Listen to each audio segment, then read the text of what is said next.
Hey, thought I'd do a quick overview for Ogre Tale. This is I guess you could call it the spiritual successor to Phantom Breaker Battlegrounds. Unfortunately, I hate to break it to you, I just beat this game in about 2 hours, and it has a lot of the same problems that the last game did. Mostly just the stiffness of the attacks. There are some mild gimmicks. It just kind of feels like attacking is really fun, but you can't really cancel out of barely anything unless it's a jump cancel. So before I get into the game, I should show how the progression system works.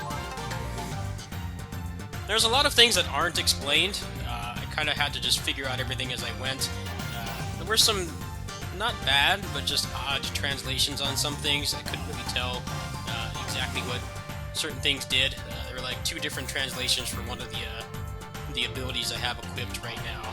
I'm sure once more people have their hands on the game, I'm sure those things will get ironed out by the community. But the game does not really tell you a whole lot of anything. So the progression in this game is kind of weird. It took me... Steam says it took me about 2 hours to finish this game, so actually probably would have finished it within the refund period. I did have difficulties with, like, I think just one boss, really. I did do a little bit of farming, but it starts really slow.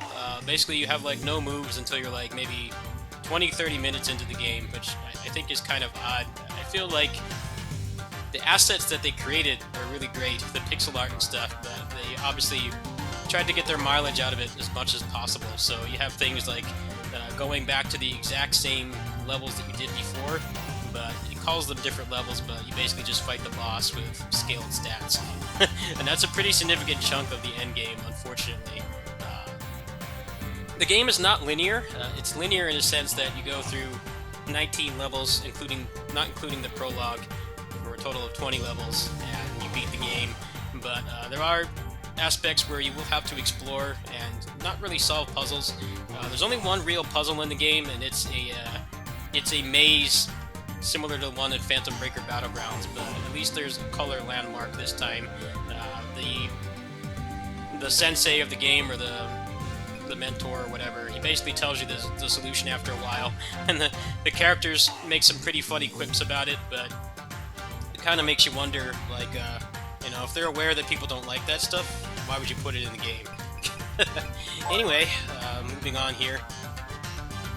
Each move that you get has certain conditions, and you will level them up. However, when you get into the game, you can actually spend a bar of meter and basically do the maxed out one. So I don't know exactly what the bar mechanic does besides give you a burst, which is a separate mechanic you can use. You can spend a bar to burst out of a combo. But until you get to that point, which will take quite a while, it'll definitely take more than one playthrough, you can use the charge mechanic to basically get the upgraded version of this. Like this, I have almost maxed out, so I would need to hit 150 times with it, and then kill 125 yokai, defeat a elite yokai, and then defeat one boss. Now there's a shop, and you're probably noticing at the top of the screen how much money I have. Money is relatively useless in this game, actually. The only thing you really be using it for is to replace things when you get upgraded weapons, but upgraded weapons are mostly random. The ones that you can buy in the shop are significantly worse than the ones you find on the field. Like, for instance, none of these have slots, so none of these jewels or talismans can go in there. And you also can't take them out, which I think is kind of weird. Like, your weapon is just kind of permanently locked out, as far as I know, once you max out the slots, which I don't really think makes much sense. You should at least be able to overwrite them, if not just take them out outright. But anyway, you'll be spending... The only real use for money in this game is to buy things from here. Like, sometimes you'll come out... the inventory will change every time you clear a mission. So you'll come in here and maybe you just want, like, one specific thing. You can get it from here. Other than that, I beat the game already, and there hasn't been any use for money. You know, generally in video games, if there's any kind of currency, it tends to get useless, you know, by the end of the first playthrough, or if you do, like, a New Game Plus or something. It just kind of just becomes a eternally rising digit. Here in this game, it got useless pretty much right at the beginning. None none of these weapons are really worth buying because they don't have the skill slots on them. And there's some pretty juicy stuff on the weapons. So the weapons are here. On the right side, you'll see the black slots. Those are basically the empty slots that you can equip abilities in. So I have a couple here, like, let's see here. This one gives you an air dash. This wants to give you double jumps. So it feels kind of frustrating that money is basically useless. You cannot use it to have a failsafe against the RNG. I don't know what exactly you need to do to get the 6-slot weapons. Actually, how many slots are there? 5 slots. I don't know what you need to do to get 5-slot weapons, but it seems like you need to just pray for the RNG to actually provide you one. It feels kind of off. Like, I have some weapons over here. Like, this one has air dashes and stuff, and I can't take any of this stuff out. It's just permanently grafted in here. I'm not really sure why the game is designed that way. Also, you get some weapons that have no slots at all on the field, so they feel functionally useless as well. So with that said, let's just get straight to the game. This is a pretty simple game to understand. There definitely are some things that are weird about it, like some of the descriptions of this gear doesn't really make much sense. I don't know what ups your evasion out of a guard means. I tried to guard cancel and stuff, and that didn't work.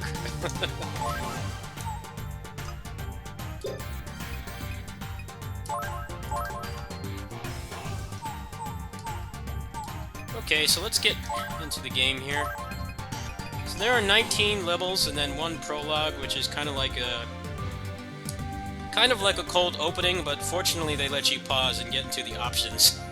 I'm not a fan of games that have cold openings where you can't even get to the options and change things for accessibility or full screen, or it's just changing the settings that you can get to your, get the computer to run the game as intended. Okay, so let's do this on hard mode. I'm not sure how much it scales on very hard. I don't want to do all that explanations again. So you have a normal attack button, you have your special button, you have ranged, which is relatively useless unless you spec into it. But like I said, you can't take anything out of weapons. Weapons are kind of like, they're permanently locked, which is kind of weird. Like, if you found like a 5-slot weapon in this, you would have to be really meticulous and careful and frugal with what you put it in, because you can't take it out. The only things you can replace are the talismans. Not the talismans, but the jewels. The jewels can be overwritten, but the talismans cannot.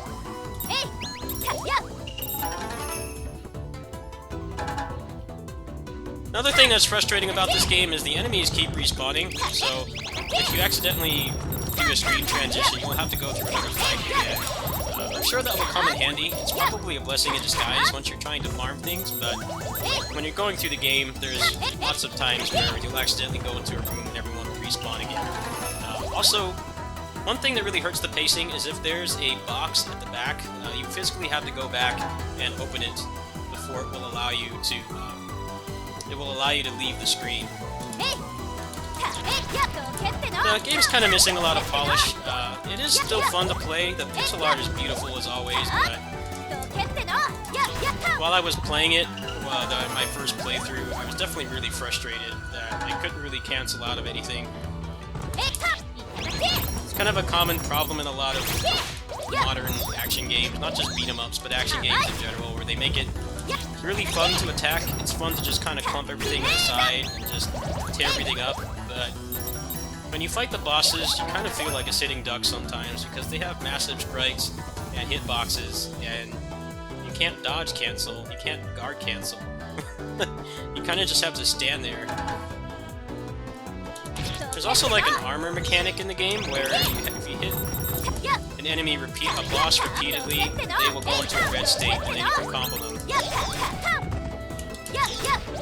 You can jump cancel, which is nice. I have not actually tried the air dash yet because, like I said, everything's locked. It's a good example of what I'm talking about right here. Everything is dead, but for some reason you have to go and physically attack the power-up boxes.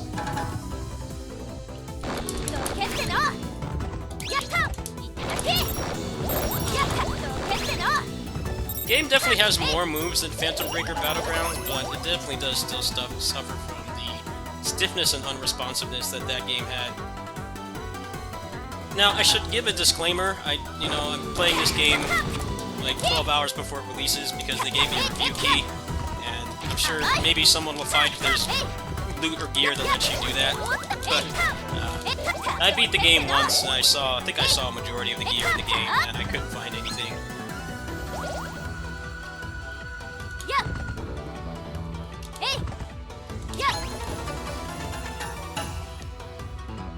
One suggestion I'll definitely give them is to make the loot just come to you at the end. That would greatly enhance the pacing.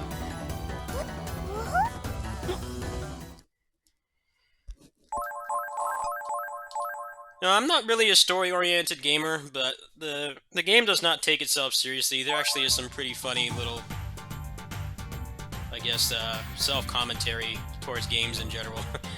They even make fun of the maze in Phantom Breaker Battlegrounds, but then they go and make another maze, which at least they tell you the answer of, but it kind of begs the question of why is it there.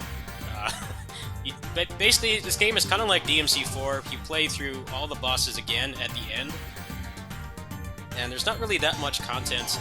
I'm unsure if the loot actually gets any better on the harder difficulty. There are also side missions. These kind of take place on the same levels, the same assets and things, but the problem is that money is useless. Money basically serves no purpose. The only thing you'll really be using it for is when you get a new weapon and you want to put things on it, but then that kind of goes against the fact that you can't take things out of a weapon once you put it in, unless it's a jewel. So you don't even want to use the shop for that, really. I mean, if you're looking for like a placeholder weapon, then I guess you would be using the shop, but I feel like there should be at least some decent things in here. For the most part, you're not going to find anything great in here at all. Yeah, it's basically my overview of the game. It's pretty simple. It took me about 2 hours to finish. I did run into a couple roadblocks, like I said. Some of the bosses don't feel that greatly designed. It can be really hard to hit them, or you land a throw, and then they just kind of don't have a hitbox. Basically, the first half of the game is significantly longer because you don't have your special attacks, and then you don't have a lot of your other things. They kind of slow burn a lot of the mechanics in the game, but a lot of it definitely does feel like padding. There's just a lot at the end where it feels like you're just kind of doing the same thing again. You literally are. Even the level with the maze, you have to repeat that, and I won't spoil it, but the solution for it is no longer there, so you have to memorize it.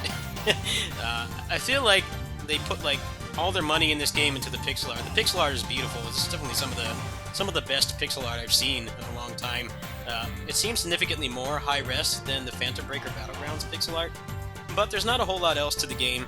You can play as the other two characters. I played as just one and beat the game, but the main issues I have with the game is the unresponsiveness. There are some problems with pacing, like I said, having to run all the way to the back to attack a box and get power-ups that probably won't even really use, and then you run the risk of going back to the previous screen and having to go through another 2 fights. Those things really hold it back. The fact that the loot system it's nice to have. Beat-em-ups tend to sell better when they have some kind of progression mechanic, but it feels kind of half-baked. It's really weird how you can't... All decisions you make with a weapon besides putting jewels in them and replacing them are final. So, kind of made me anxious on my first playthrough. It was like, do I really want to put this in a weapon? Because if I find something better, I can never get it out of there again. I'm sure they're going to get a lot of complaints about that. In terms of whether I can recommend it, they're only charging $20 for this game. It's not like it's a full-priced game. It's just whether you like the combat and the loot grind enough to play it more than once, you may not get your money's worth. You can play Fight and Rage. That game is pretty regularly on sale. He puts that game on sale, and the gameplay there is much better. It's more responsive. You feel like you have more control over it.